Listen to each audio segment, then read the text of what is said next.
So recently I went to TFNation 2025 and I honestly had a really nice time. I love doing these conventions as it gives me time to buy Transformers, go see my friends, and also avoid the plague known as being in Birmingham. He's f***ing all the chocolate!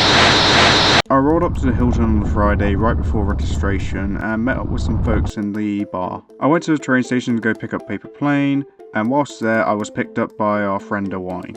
After that we met with the rest of our group and went to the lake just to chill out for a little bit before I left in to go see Triple Takeover's panel. These panels are a blast. I always love seeing Sixo, Liam and Jason doing their thing. This year their theme for categories was Heaven and Hell. I think the funny part of this panel was the fact that everyone was cheering for Hell constantly, and there was actually a Christian Mormon event going on like a couple doors down, which means they could probably hear us cheering for Hell, which probably isn't the best thing for them to hear at a Hilton.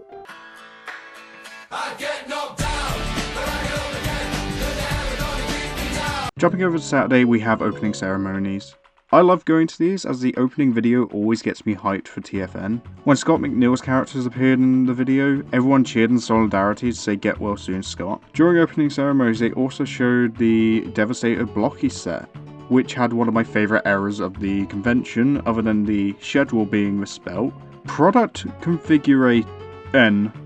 Also this picture makes it look like Dave is mogging, which I love. After this, the dealer hall opened for early entry. As soon as they opened, I went looking for my grail, Cybertron Deluxe Red Alert. Toy Foyer told me in Manchester that they did have one, so I immediately went over there. I looked around and I couldn't find it. I eventually spoke to Nick and he had said it had sold the moment doors had opened. Even with early entry, you're going to miss out on the figures you want. But for me, the main part of Saturday is the cosplay competition during ClubCon. Me and my friend Sketchplots decided we were going to do Silverbot and Black Arachnia this year, which, I've got to say, we slayed. It was really fun and I enjoyed walking around and getting photos with people. But it was also nice to just be on stage and just enjoy the atmosphere of ClubCon. Unfortunately, I missed the rest of ClubCon after I went back to the hotel room to get changed, and then I went out for dinner, and then I ended up just sat at the bar for a bit. I was hoping this would be a heavy ending. And now we get to Sunday, which was very much just a final vibes day. I mainly stayed in the dealer hall and hung out with friends until the end of the day. I did visit the bar a couple times in the evening, but I don't really have any stories there. And all in all, that's my summary of TFN. I do have a couple things I want to note regarding the event though. Dear Miss Busybody.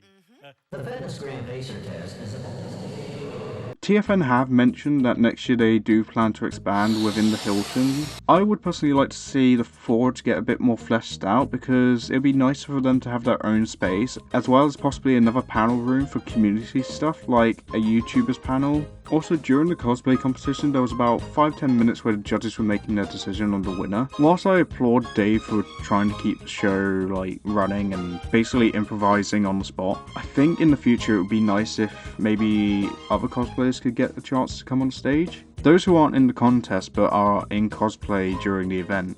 Like there was this brilliant animated Shockwave cosplayer who was carrying around a blur cube, and I think it would have been nice if they let him come on stage quickly, do a little pose, let people take photos and then go off stage. And if not doing this, maybe giving some of the other cosplayers a chance to go on stage and do poses with each other so people can take photos. I think this would be a fun idea. It will keep the cosplay vibe going whilst the judges make their decision. The last thing I want to note is the biggest one, and this will contain topics some people may be uncomfortable hearing about. I do recommend watching this, but if you do feel uncomfortable at any point and you'd rather just jump ahead to when this topic is finished, I'll leave a timestamp on the screen, so if you want to skip ahead, you're more than welcome to. Those who decide to listen to this, I thank you from the bottom of my heart. This year I've noticed an increase in people having boundaries broken during the event. This happened to a lot of cosplayers where they had cases of being touched without consent, people taking pictures of cosplayers without asking, or if they do ask, not even giving the chance to answer.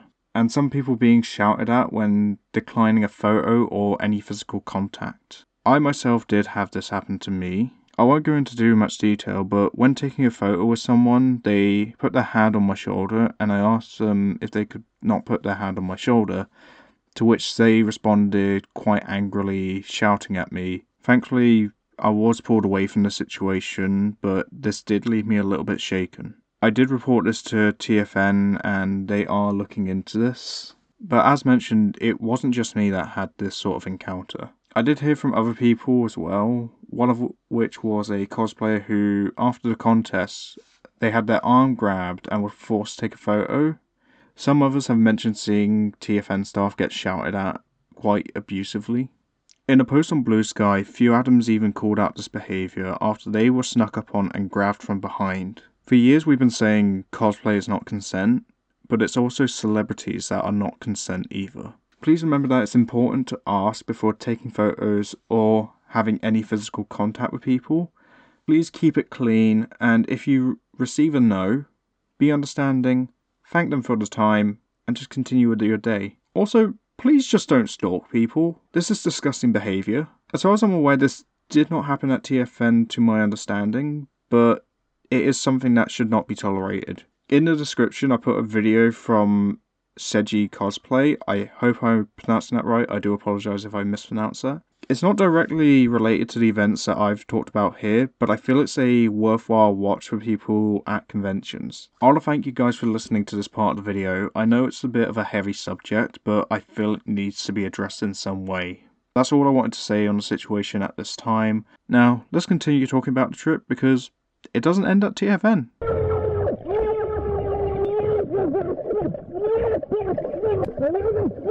I went to London for a couple of days with a few of my friends and did some sightseeing, where we saw a lot of buildings, we saw Darth Vader, and then we had a day in Battersea where we met up with Sandsforge, who had created a custom Combaticons onslaught for Key and Carlisle. And then we went to the Transformers store and honestly, it was a blast. There were so many Transformers things. New figures, shirts, comics, drinks, old figures, and a TV that said you could pre-order Robus and Bumblebee. Why did you lie to me? It's no longer on pre-order. I can buy it now. I'm not going to buy it now. And then we went to the Sea Life Aquarium to see some fish. Then I had some amazing chicken and chips from Lucky's Hot Chicken. Give it a try if you're in London. This is honestly some of the best chicken I've ever had. And then we returned to our hotel where... The boys at the playground telling me I'm too big to play on the swings. You're serious? You killed a school bus of 500. I'd like that's chicken from How much of a ride you got? I don't get that where it's a ball. Okay, Doc. Well, you better read. It's grass. It's true. That's why my ass is grass. Not a bad angle. Go.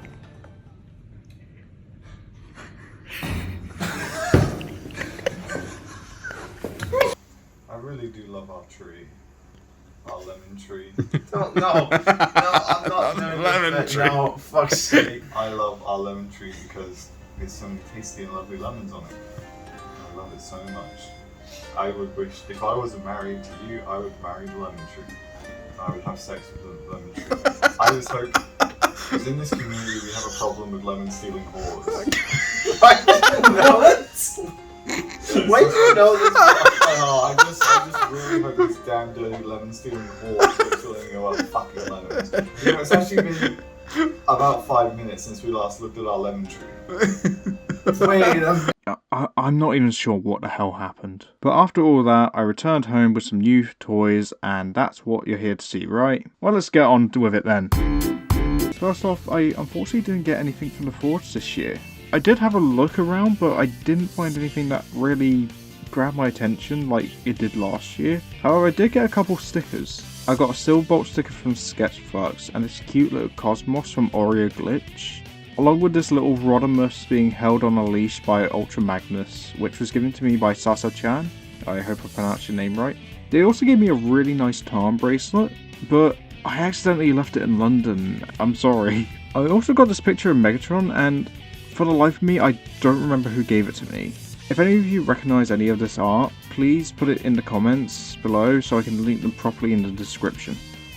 Hi guys, Future here. I actually found a few things I forgot to mention. So first thing, Deadpool sticker from Sketchflux, thank you very much.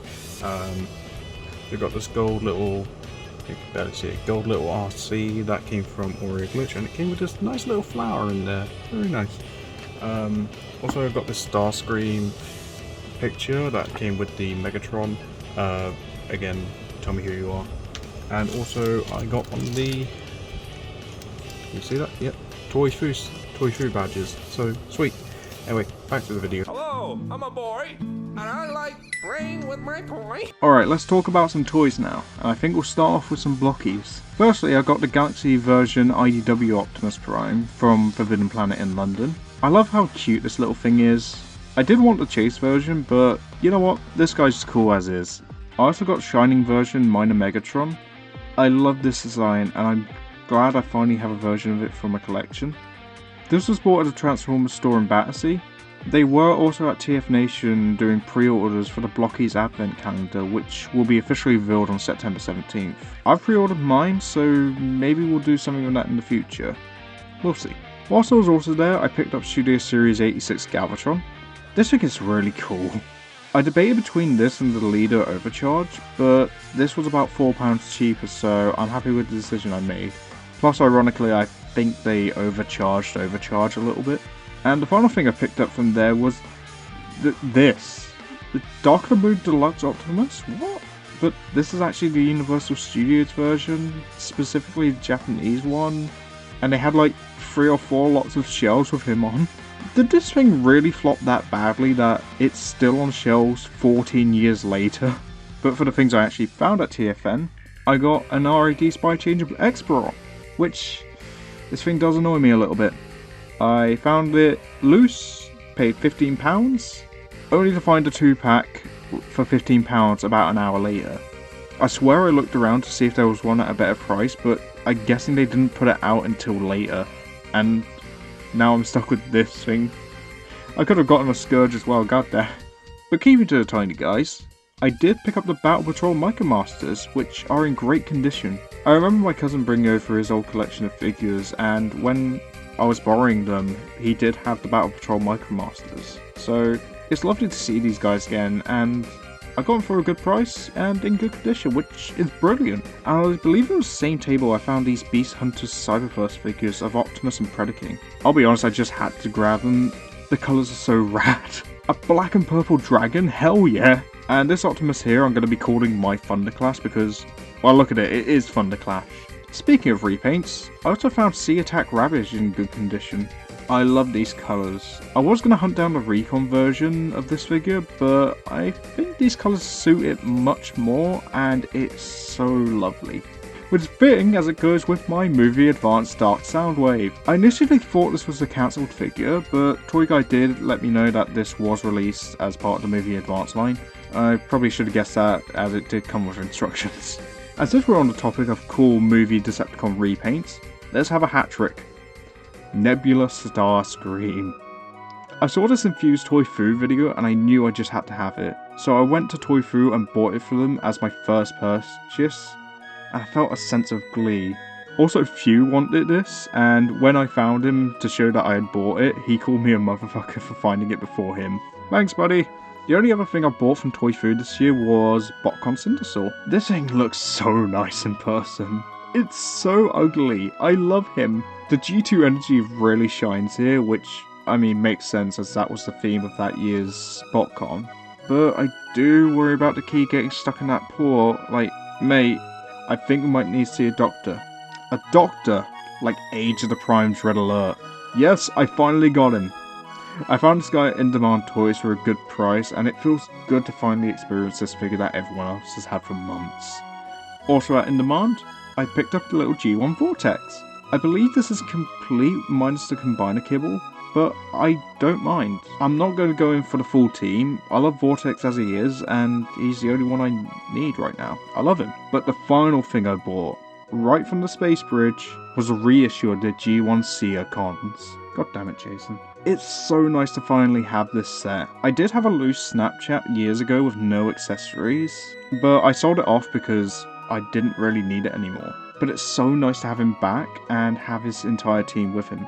Although I don't like the colours as much, I think this is awesome to own at long last. And that's everything I got at TFN. Overall, TFNation was great as always. Will I be back next year? Oh, you can count on it. Let's party again next year, folks. Take care, everyone.